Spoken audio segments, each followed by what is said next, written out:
کیا تم نے نہیں دیکھا کہ جو لوگ آسمانوں اور زمین میں ہیں اللہ کی تسبیح کرتے رہتے ہیں اور پر پھیلائے ہوئے پرندے بھی،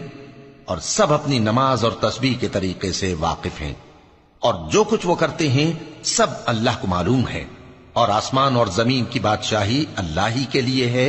اور اللہ ہی کی طرف لوٹ کر جانا ہے۔ کیا تم نے نہیں دیکھا کہ اللہ ہی بادلوں کو چلاتا ہے، پھر ان کو آپس میں ملا دیتا ہے، پھر ان کو تہ بتہ کر دیتا ہے،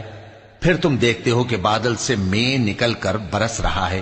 اور آسمان میں جو اولوں کے پہاڑ ہیں ان سے اولے نازل کرتا ہے، تو جس پر چاہتا ہے اس کو برسا دیتا ہے اور جس سے چاہتا ہے ہٹا رکھتا ہے،